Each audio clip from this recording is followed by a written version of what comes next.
Welcome to this week's Resilience by Default Deep Dive podcast. So today we're taking a topic that, let's be honest, usually puts people right to sleep, and we're going to transform it into your organization's absolute greatest strategic weapon. We're talking about SOC 2. But more importantly, how we take it from being just a tedious compliance checkbox and turn it into a dynamic, living engine for total operational resilience. Let's kick things off with a slightly painful question, shall we? Is your SOC2 report just an expensive paperweight? Seriously, think about it. For years, so many of us have treated compliance in this wildly reactive, point-in-time kind of way. You know the drill. Everyone scrambles to prep for the audit, you finally get the report, breathe a sigh of relief, and then let it gather dust on a digital shelf until the panic sets in again next year. But as we'll see from Terry's brilliantly structured approach today, that old way of thinking, it's not just outdated, it's literally leaving your organization wide open to massive risks. So here's our roadmap for today's explainer. First up, the continuous assurance pivot. Then, meeting regulatory expectations. From there, we'll hit critical third-party oversight, dive into the SOC 2 maturity model, map out the roadmap to continuous assurance, and wrap it all up with the core assurance loop. All right, part one, the continuous assurance pivot, the assurance shift. Terry illustrates this mindset shift perfectly. I mean, think of the old annual audit trap like a dusty Polaroid, right? It's just a static snapshot of your controls from one specific day. Now contrast that with a living continuous assurance program.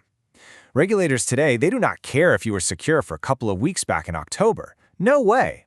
They expect continuous monitoring of your resilience risks. When you treat your SOC 2 report as a living framework, constantly feeding real-time data into your vulnerability assessments, it becomes an incredibly powerful tool for your overall resilience strategy. Terry maps this out with a really fantastic 5-step continuous SOC 2 lifecycle. It kicks off with step 1, monitor, where you're continuously tracking how your security protocols are actually performing.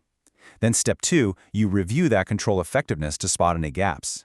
Step 3, improve, by rolling out remediation plans. Step 4 is audit, bringing in that independent third party. And finally, step 5, report, which generates your formal assurance. It's a continuous loop, you see, an operational heartbeat that guarantees ongoing regulatory assurance and true operational resilience. Moving right along to Section 2, regulatory expectations, meeting framework rules. Now notice how Terry directly connects technical controls to actual, real-world regulatory stakes here. The SOC 2 Trust Services criteria, that's security, availability, processing integrity, confidentiality, and privacy, these aren't just abstract IT concepts. Look at how they map straight onto major regulations. Security, for example, maps right over to ICT risk management under DORA Article 9. Availability? That provides the independent evidence you need for your impact tolerances and ICT business continuity for the FCA and PRA. So SOC 2 suddenly becomes this highly structured, totally defensible artifact. It proves to regulators without a doubt that your resilience controls are independently validated. Next up, Section 3, third-party oversight, securing supply chains. Look, operational resilience doesn't just magically stop at your own front door, does it? It extends way deep into your supply chain. So overseeing your critical partners is absolutely crucial. Terry points out that assessing critical third-party providers means reviewing their assurance reports, directly embedding resilience into your contracts, and keeping up continuous oversight of their performance. And hey, flip that scenario around. If your organization is the critical provider to someone else, handing them your living, breathing SOC 2 report is huge. It gives your customers internationally recognized independent evidence of your resilience posture, and honestly, it saves everyone from those endless bespoke audit questionnaires. Okay, Section 4, SOC Maturity Model, assess your capabilities. Terry developed the SOC 2 maturity model to help you figure out exactly where you stand right now. You can clearly see the climb, starting from those basic foundational ad hoc practices and winding all the way up to strategic excellence. It's just a brilliant, highly structured way to assess your current capabilities, figure out exactly where your gaps are hiding, and plot a strategic course to that ultimate goal of continuous assurance. Let's break down those 5 levels to see how an organization actually grows up. Level 1 is initial and ad hoc. It's purely reactive, controls are undocumented, and frankly, audit time is pure chaos. We've all been there.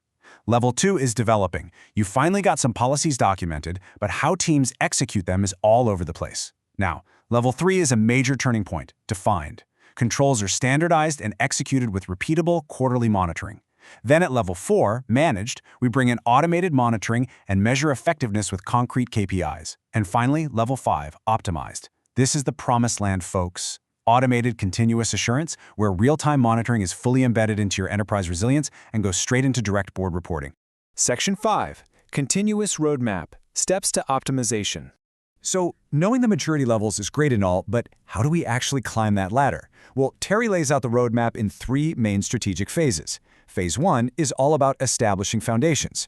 This is dragging your organization from reactive, ad hoc responses into documented, repeatable processes, essentially mastering levels 1 and 2. Phase 2 drives consistency. This is where you implement standardized workflows that are actively measured for effectiveness, conquering levels 3 and 4. And then Phase 3 is achieving continuous optimization, hitting that sweet level 5 where everything is predictive, deeply integrated, and driving total operational resilience.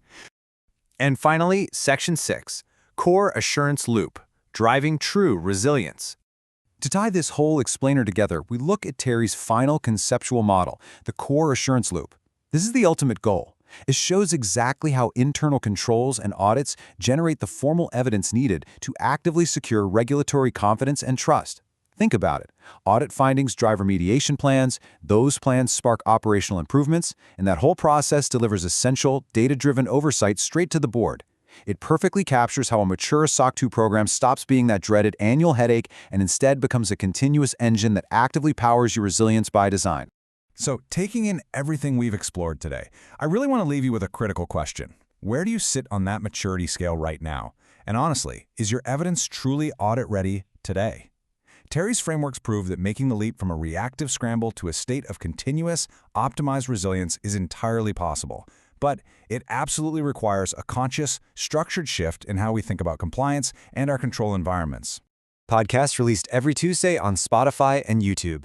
Like, subscribe, and repost. It helps us build the channel and focus on what's important to you.